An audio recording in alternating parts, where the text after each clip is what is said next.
Civil War Review and Reconstruction. Here's a brief review of the Civil War. Let's remember that the war started because of states' rights issues regarding slavery. It lasted roughly 4 years and it was fought mostly in the South. It ended when Robert E. Lee surrendered to Ulysses S. Grant at the Appomattox Courthouse in April of 1865. Abraham Lincoln was assassinated at the end of the war on April 14, 1865. The South after the Civil War had experienced major devastation. This is mostly due to the fact that William Tecumseh Sherman, the Union general, burned much of Atlanta and the South as he went to march to the sea. Abraham Lincoln's job was then to figure out a way to rebuild the South so that they would be willing to become part of the Union once again. Even before the Civil War had ended, Abraham Lincoln was coming up with a plan to let the Confederate States back into the Union.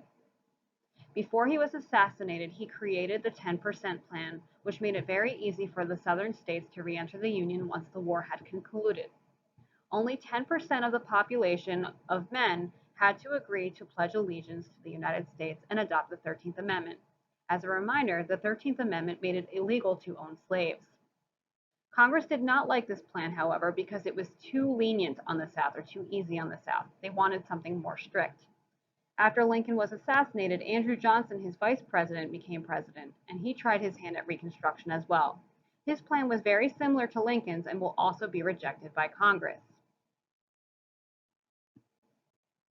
One of the major questions that the federal government had to deal with after the war was what to do with all of the freed slaves, or freedmen. Congress will then create the Freedmen's Bureau, which aimed to find homes for ex-slaves, set up schools, and it also helped freedmen find jobs and deal with disputes with white people. The Freedmen's Bureau, however, was not welcomed in the South. The South wanted to keep African Americans as second-class citizens, and in order to do that, they adopted laws called the Black Codes or Jim Crow laws. These were new laws used by Southern states to control African Americans and their ability to exercise their rights. The code made it nearly impossible for them to exercise these rights. An example you can see on the right side of your screen is a Black Code. It said, "No Negro or freedman shall be permitted or allowed to rent or keep a house within the limits of the town under any circumstances." Since the South was refusing to let African Americans exercise their rights, Congress will pass the 14th Amendment. This amendment states that all people born or naturalized in the United States are citizens. This is the exact opposite of what happened in the Dred Scott decision before the Civil War. This basically means all men, African Americans included, were able to own property and vote. It also stated that states cannot deny anyone of their basic rights of equal protection under the law. Congress's plan for Reconstruction was known as the Reconstruction Act of 1867. This act sent the U.S. military to each state government in order to make sure it was running smoothly. It also forced each state to rewrite its constitution and allow African Americans to vote. Once this happened, the military would leave that area. It was very common for the states to do what they were supposed to do when the military was there, but then go back to their old ways once the military left.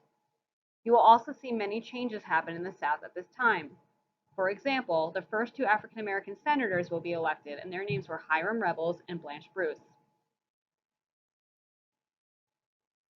You will also have white Americans trying to help people for the greater good or for their own financial gain. These were called scalawags and carpetbaggers. With Andrew Johnson becoming very unpopular with his own political party as well as many Republicans, the election of 1868 saw United States war hero Ulysses S. Grant winning the election. It was during this time that the 15th Amendment was passed.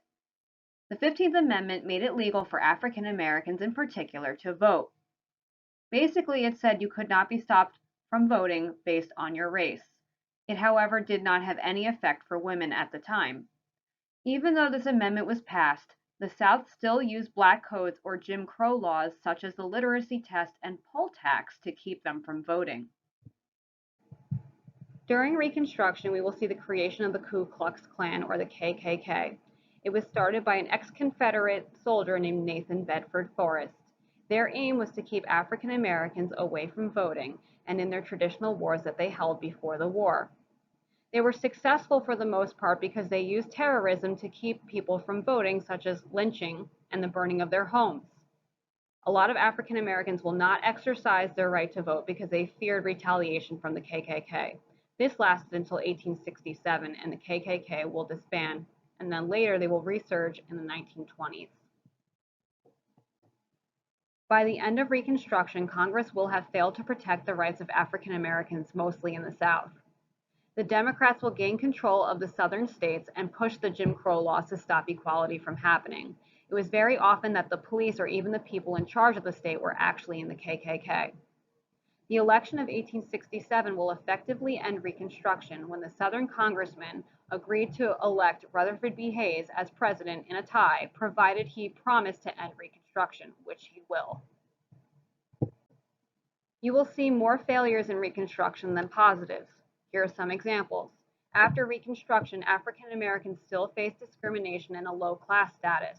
They were subject to Jim Crow laws such as the poll tax, literacy test, and grandfather clause, which stated a voter could avoid the literacy test if their father or grandfather was able to vote in January of 1867.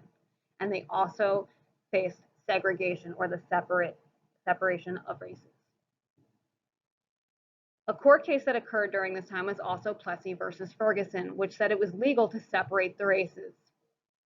African Americans were also only able to get jobs in the South as tenant farmers or sharecroppers, which was little better than slavery itself, as they were not getting paid very much or at all. Some positives that did come out of Reconstruction were the creation of the 14th and 15th Amendments. And the reason for this is it will be the launch ground for the civil rights movement in the 1950s. You will also see the South's industry grow as years progress.